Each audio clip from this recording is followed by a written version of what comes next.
बिलाखिर Peshawar high court ने कानून और आइन के मुताबिक फैसला करते हुए पाकिस्तान तहरीक इंसाफ को उसका इंतखाबी निशान बल्ला वापस कर दिया।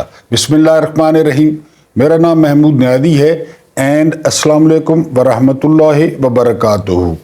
इलेक्शन कमीशन का मौक़िफ़ था पहले दिन से कि जो इंट्रा पार्टी इलेक्शन है पीटीआई के वो ठीक नहीं हुए, लिहाजा इनका इंतखाबी निशान बैट नहीं दिया जा सकता।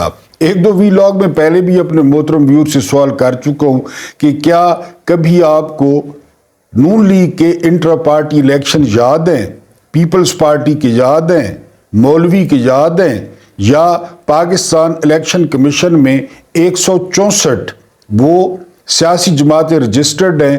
कभी किसी सियासी जमात के बारे में सुना कि इलेक्शन कमीशन ने उसके इंतखाबात के मामलात में मुदाखलत की? ये सिर्फ पीटीआई थी जिसको 9 मई के बाद कॉर्नर किया जा रहा है, दीवार में चुना जा रहा है और उनके पार्टी इलेक्शन पे इतराज़ात किए गए। पहले पेशावर हाई कोर्ट के सिंगल बेंच ने ये फैसला इलेक्शन कमीशन के हक में कर दिया था, लेकिन आज जो डीबी था यानी डिवीजनल बेंच था पेशावर हाई कोर्ट ने, उसने दो तरफा दलाइल सुनने के बाद बल्ला जो है वो पीटीआई को वापस कर दिया। लेकिन ये जो सिंबल है ये अब पीटीआई का नहीं रहा। आप सारे सर्वे देख रहे हैं, आप बैनुल-अक़वामी सर्वे देख रहे हैं कि एक बहुत बड़ी अक्सरियत पाकिस्तानियों की वो इमरान खान को चाहती है, वो तहरीक इंसाफ को वोट देना चाहती है। लिहाजा अब ये बुनियादी इंसानी हकूक़ का मसला बन गया था। वोटर्स की कन्फ्यूजन को दूर करना था कि इतने ज़्यादा उम्मीदवारों को अलहदा जो है वो निशानात अलॉट किए जाते तो पीटीआई का जो वोटर्स था वो बहुत ज़्यादा जो है वो कंफ्यूज होता। तो बहरहाल हस्ब रवायत पेशावर हाई कोर्ट ने आइन और कानून के मुताबिक, यानी किसी पर एहसान नहीं किया, आइन और कानून के मुताबिक फैसला दिया और पीटीआई को जो है वो बैट मिल गया। बार बार अर्ज कर चुका हूं कि ये मुल्क अगर ठीक होना है, इस मुल्क ने अगर ट्रैक पे आना है, तो उसके लिए सबसे ज्यादा जो जिम्मेदारी आयद होती है वो हमारी अदलिया पे होती है। अदलिया सिर्फ आइन को देखे, सिर्फ कानून को देखे जिस तरह की दुनिया में होता है। अदलिया केस को देखे, फेस न देखे। अदलिया ये न देखे कि ये नवाज शरीफ का केस है, ये इमरान खान का केस है, ये पीपल्स पार्टी का केस है। वो जो उनको फ्रेमवर्क दिया गया है उसके मुताबिक चले, मुल्क में इंसाफ के तराजुओं का जो पलड़ा है वो बराबर रखे और बिल्कुल उस चौखट से बाहर न जाए जो चौखटा उसे आइन फराम करता है। वो किसी की तरफदारी न करे, किसी को फांसी पे टांगना है तो फांसी पे टांग दे, किसी को उम्र कैद देनी है तो उम्र कैद दे दे, लेकिन give the devil his due, जो जिसका बनता है उसको दे। तो बहरहाल पीटीआई के सपोर्टर्स को, वोटर्स को, उनके हमदर्दों को और पाकिस्तान की एक बहुत बड़ी अक्सरियत को मुबारक देनी थी कि उनको बैट का निशान वापस मिल गया है।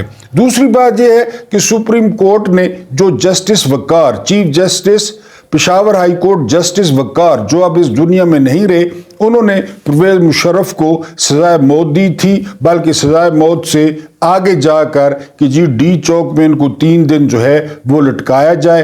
वो केस आज सुप्रीम कोर्ट में था और सुप्रीम कोर्ट ने उस फैसले को बरकरार रखा है और जनरल मुशर्रफ को सजाए मौत एक किस्म की सुनाई है। लेकिन बार बार अर्ज कर चुका हूं कि मेरे समेत हर कोई वो मुर्दा यजीद को, वो मुर्दा फिरौन को, वो मुर्दा शदाद को गालियां देता है, उस पर शेर है।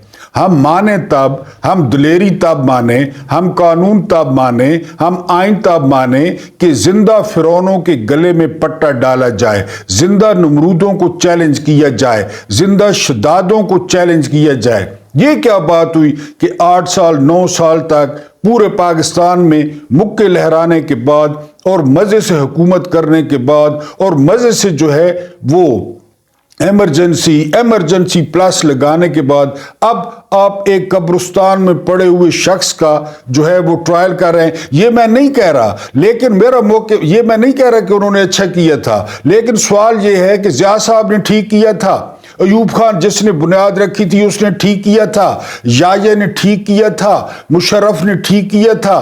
तो ये एक अलामती तो हो सकता है, लेकिन मजा तब है कि जिंदा फिरौनों के गले में पट्टा डालें। मुल्क जिस तरफ जा रहा है और कौन लेके जा रहा है, मुल्क की चूल्हे हिला दी गई हैं, कारोबार तबाह कर दिया गया है, महंगाई से अवाम का जीना महाल कर दिया गया है, हर तरफ बर्बादी और तबाही फैला दी गई है। बिजली कहाँ पे चली गई है, गैस कहाँ पे चली गई है, गैस की और बिजली की लोड शेडिंग का क्या हाल है। मुल्क में जो सियासी इंजीनियरिंग हो रही है, जो सियासी जमातों को तोड़ा जा रहा है, जो लोगों को गायब किया जा रहा है। मेरे हल्के का अमजद अली खान, उसको ऑक्सीजन लगी हुई है। तो ये सारा कुछ अदलिया देखे ना, अदलिया जो है वो आप यजीद को मुर्दा कहते रहे, उस वक्त जो है वो मुफ्ती फतवे दे रहे थे आगे बढ़ बढ़ के यजीद के हक में कि आप बिल्कुल जो है ना वो खारजियों के खिलाफ, अस्तगफिरुल्लाह नऊजुबिल्लाह, जो रसूल की औलाद थी उनको खारजी करार दिया जा रहा था। और उस वक्त तो कादी बल्ले बल्ले कर रहे थे यजीद की, उस वक्त कोई खड़ा होता।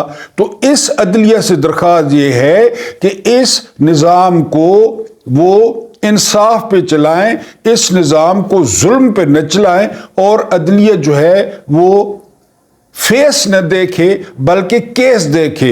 और एक आध पिछले 17-18 महीने में जो इस मुल्क में हुआ वो चश्मे फलक ने कभी नहीं देखा। यानी जज यहां तक कहने पे मजबूर हो गए कि भाई एक प्रेस कॉन्फ्रेंस करो और अपनी जान छुड़ाओ। तो खाली हजूर वाला आप मुर्दा यजीद को गालियां न दें, मुर्दा फिरौन को गालियां न दें, उन पे शेर न बने, बल्कि जो जिंदा हैं उनको भी जरा तंबीह करें और उनको भी अपनी अदालत में बुलाएं। आइन तोड़ने की सजा जो है वो मौत है, हमें कोई इतराज नहीं है, होनी भी चाहिए। एक मुल्क एक आइन के दायरे में चलता है। और मैंने आपको बताया था बैरन डी मॉन्टेस्को पहली दफा उस अमरीकी मुफक्किर ने जो है वो इख्तियारात की तकसीम का फार्मूला दिया था कि ये इख्तियारात अदलिया के हैं, ये इख्तियारात पार्लियामेंट के हैं, ये इख्तियारात जो है वो इंतज़ामिया के हैं, ये इख्तियारात स्टैब्लिशमेंट के हैं, ये इख्तियारात ब्यूरोक्रेसी के हैं। दुनिया का कोई भी मुहज़्ज़ब मुल्क वो इख्तियारात की तकसीम पर चलता है।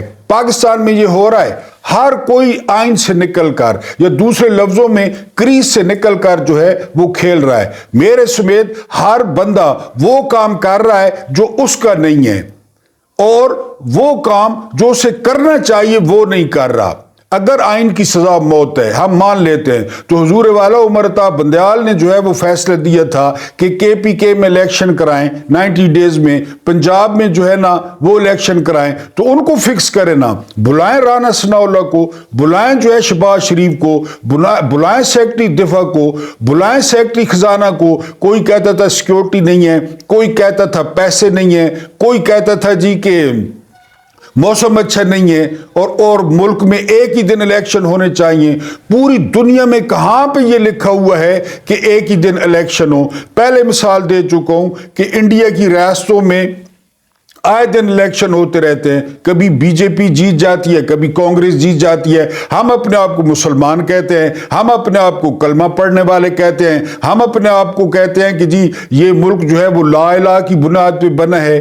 तो फिर वो जो है उनके रोजाना मरकजी हुकूमत और होती है, लेकिन रियासतों में इलेक्शन हो रहे होते हैं। यही हाल अमेरिका का है।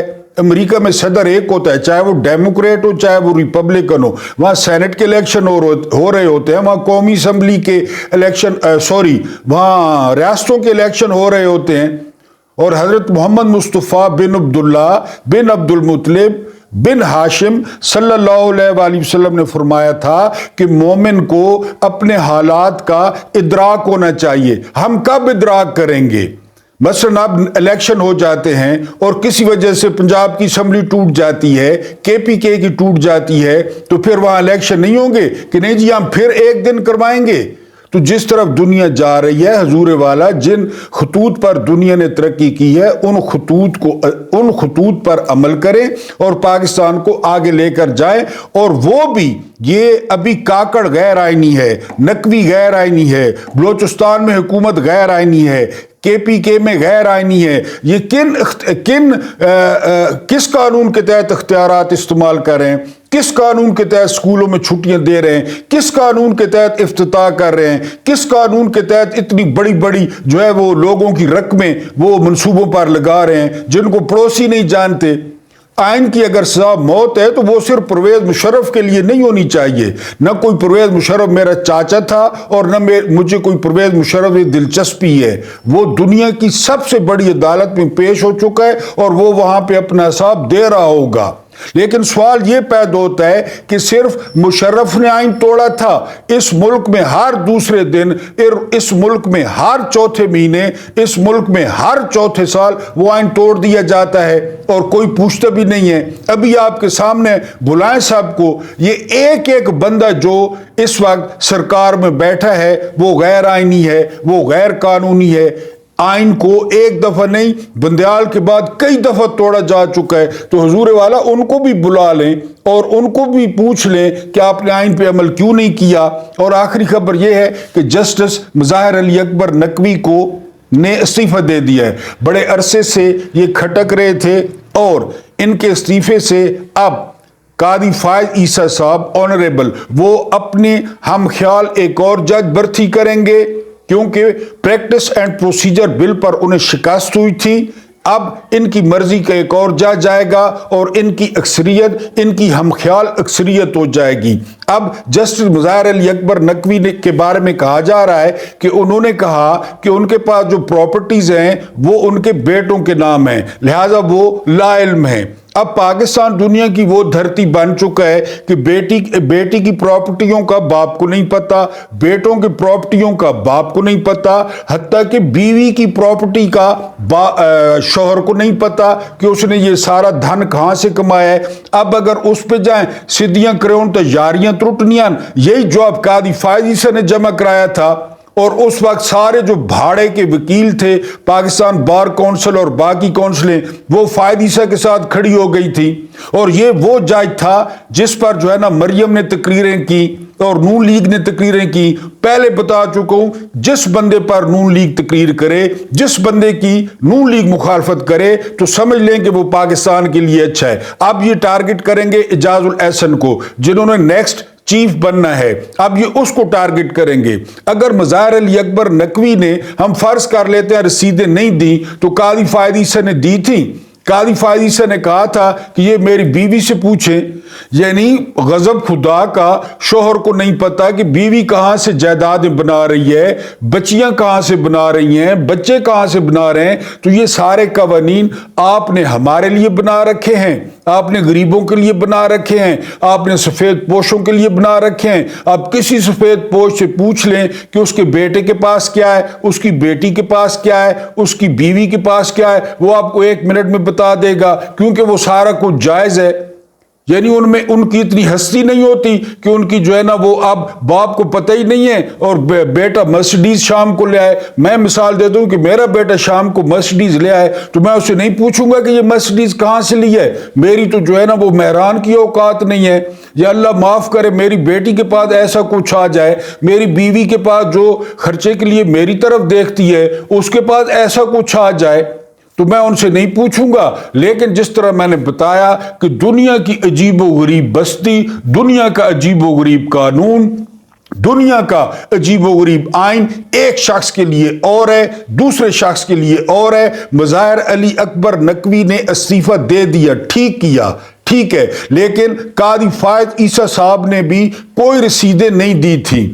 اور فیس بک پہ میں پڑھ رہا تھا کہ آج اس شخص کو بری کر دیا کہ جس نے رسیدیں جمع نہیں کرائی تھیں، اور جس شخص نے فیصلہ کیا اس نے بھی رسیدیں جمع نہیں کرائی تھیں۔ تو یہ کیس تو قاضی فائز عیسیٰ صاحب کے گلے میں بھی فٹ ہوتا ہے، انہوں نے بھی رسیدیں نہیں دی تھی۔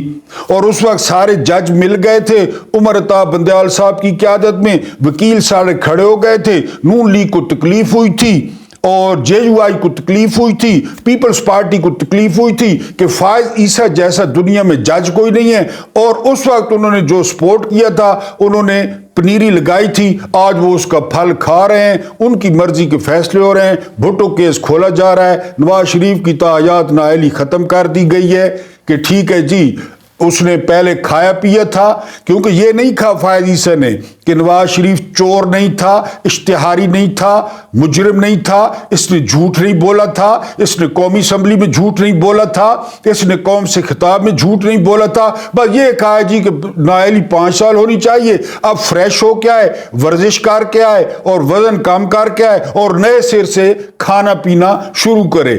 جس نے بحال کیا نہ اس نے رسیدیں دیں, جس کو بحال کیا گیا نہ اس نے رسیدیں دیں, اپنے گناہ کی توبہ کے بغیر معافی مل گئی. تو یہاں یہ اصول قاضی فائز عیسیٰ صاحب پر کیوں نہیں فٹ آتا؟ یہ اصول تو قاضی فائز عیسیٰ پر بھی فٹ آتا ہے, وہ بھی استعفیٰ دیں, انہوں نے بھی رسیدیں نہیں دکھائی تھیں. یہ آپ کا اپنا ڈیجیٹل پلیٹ فارم ہے. ویڈیو اچھی لگی ہو تو لائک ضرور کریں, لائک نہیں کرتے تو کمنٹس کریں. دوسرا آپ سے ریکویسٹ کی تھی کہ یوٹیوب فیملی کو بڑھانے میں اور پھیلانے میں آپ سے تعاون کی درخواست ہے.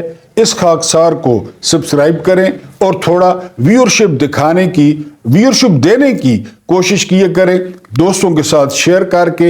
اللہ پاک آپ لوگوں کو آسانیاں عطا فرمائے اور آسانیاں بانٹنے کی توفیق عطا فرمائے. اینڈ مجھے برداشت کرنے کا بہت بہت شکریہ.